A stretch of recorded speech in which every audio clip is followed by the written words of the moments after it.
Okay, guys, today we're going to be looking at an introduction to investing.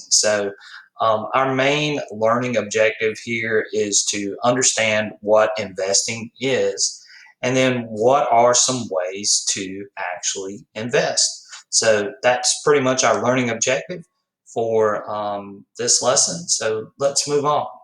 So, let's talk about investing. Um, if possible, it's probably a good idea naturally to go ahead and start investing your money now, or at least begin to start educating yourself on investing. So get an idea about what investing is. Maybe after you listen to this video lecture, you will understand a little bit more and maybe have some good ideas about some things that you possibly might want to get involved in investing. If not now, then maybe later on. So let's look at some of these things. But before we do, let's talk about what investing is.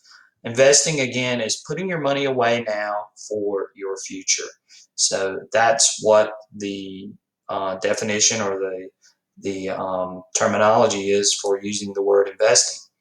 You want your money to be working for you, not against you. So you want to take your money and use it in the smartest way to help you make money. And that's basically what investing is all about. So what do I mean by all of this? Because of inflation, the value of your money actually decreases over time because things are going to go up in price. Therefore, your money's not going to be able to hold its value over time. So if you invest your money, you can offset inflation and might even be able to outperform inflation by putting it away and letting it draw interest over time. And we're going to talk about that. Investing is also helpful because it forces you to set aside part of your income every week or month for the future. So you'll have money to use later on in life. Remember, we're always, when we're talking about investing, we're talking about paying ourselves first. So let's look at some investing options. What are they? And again, you have many options on how to invest for your future. Some of these options are going to come with low risk and low returns, and some are going to come with high risk and high returns, and we're going to venture into that as well. Again, low risk. One of the low risk options is a simple savings account. It's the safest investment. You put your money in and you're guaranteed to get your money back with interest. That's basically what a savings account does. So you put $100 in, it draws 2% interest. When you go to take that out over time, then you get that $100 back as well as the 2% interest. And you can keep adding money to this along and along as you go. Right now, interest rates are really low, so you're not going to really earn a lot as far as the interest goes. But again, it's a safe way to start, and it's a safe way to get money back later on. Another low-risk option are CDs or certificate deposits, like a savings account, but you keep your money in for a fixed period. So a savings account usually has some limitations because you have to leave it in there for a certain amount of time before you really start to acquire money or that interest starts to grow. With a CD, you're saying, hey, I'm going to put it in for 5 years, and then at the end of that 5 years, you get your money back plus the interest. So again, it's usually for a fixed period of time. During that time, though, you cannot pull this money out until the end of the period, or there will be a penalty for taking that money out. So again, CDs, another low risk option. The longer the period, the higher the interest rate. So the longer you leave it in, the longer or the higher the interest rate will be over time. So again, if you're going to do a CD, plan on leaving it in for a longer period of time if you want to get the most money back. Some riskier options are bonds. Bonds are companies or governments offer to sell bonds to raise money now and promise to pay back later. So companies will sell bonds. Usually these have higher interest rates than savings accounts, which means you're going to get a lot more back than a savings account or a CD, but they are riskier because if they go into too much debt, these companies go into too much debt, they could default on the loan and you end up not getting much back at all. So again, riskier options would be bonds, to buy bonds. Again, the word default means that they can't pay you back. And of course, if you're buying a bond from a company or a government, then you're running a risk that there could be possibly a default. And again, you could lose your whole investment, the whole amount of the money that you put in by buying that bond. Government bonds, though, are usually safer than corporate bonds because they are less likely to go bankrupt. So if you are going to buy a bond, probably buying government bonds are going to be the best ones, again, because they're less likely to go bankrupt. The riskiest option of all is investing in stocks. This is the riskiest option of all of the options that we've talked about.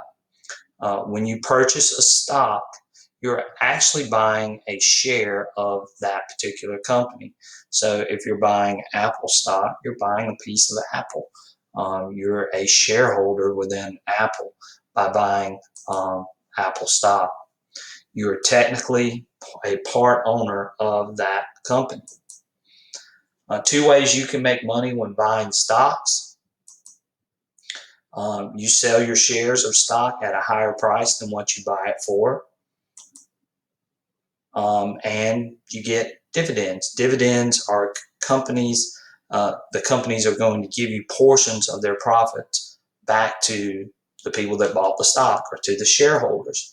That is what dividends are. It's when they give back portions of their profits to the shareholders. So some tips for investing in stocks. Number one is invest in what you know, things that you're really familiar with, and you can use your common sense to see what is popular and what might be coming up in the future. Number two, you look for emerging products and markets, things that are just starting out, because if you get in on the ground floor, chances are you're going to make a ton of money if this thing takes off. But again, it could go the opposite way and you could not make a lot of money. So, if you'd have got in when Apple first started or when Amazon first started or when Google first started, and you bought tons and tons of stock in those companies, now you're sitting on piles and piles of money because you got in on the ground floor. So looking for emerging products and markets are a really good thing. Again, look for companies that are going to pay back the highest dividends. Just like we just mentioned what dividends were, the dividends are when they share their profits with you. So again, if you're going to buy stock in a company that pays high dividends is also one that you definitely want to look at. Blue chip companies are safer and more reliable and can pay you money, and you don't have to touch your stocks. Blue chip companies would include some of those major companies like we just talked about, like Apple and Amazon and Google. Again, dividends come back from companies such as AT&T, Coca-Cola, Walmart. They would pay dividends back, and they are some of those blue chip companies. And again, you got to do a lot of research. There are a bunch of sites that you can look at. Wall Street Journal, naturally, a site called Motley Fool, Investopedia. These are all solid sites that have constant news and tips on what to invest in. Seeking Alpha is also an app that you can use on your phone that gives updated stock ticker prices and all related news to some of the stocks that you buy. And I know there are some other things out there, like I know some that you don't really have to put a ton of money down, like Acorns. I don't know if any of you've ever seen that before, but there are a few others out there like that where you don't have to really get big time into it, but you can slowly, put in the amount that you want to put in, not like 200 or 300 or 1,000 or $2,000, nothing along those lines. You can put in small amounts and basically play in the stock market. The fifth one on there, look into mutual funds and index funds. When you buy mutual funds, you are actually buying a small share of a bunch of different stocks. So you're actually buying into a bunch of different companies when you buy a mutual fund. Again, mutual, this is safer usually, because if one stock drops, begins to lose money, then you only have a small percent invested in it rather than having all of your money invested into that one particular stock. So mutual funds, definitely the safest of the group. There is a thing known as Vanguard. Vanguard is a mutual fund that a lot of people use to look in, and it's one that I would suggest looking into, generally because it has the lowest fees if you were going to, do any investing in the stock market. So Vanguard uses mutual funds, and it's one that you can go and check out if you're interested. Again, whatever you decide to invest in, most investors agree that one of the most important things to do is to diversify your investments, meaning, don't get stuck into one particular thing. That means you should spread your investments into many different options. So diversify, definitely. In other words, don't put all of your eggs into one basket. If the stock market goes down, usually interest rates will go up.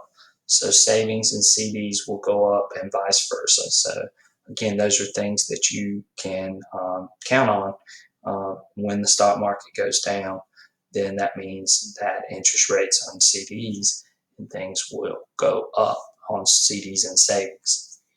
Okay, I think that is going to do it for this lesson on investing. And if you have any questions, feel free to ask in class, and I will catch you guys on the next one.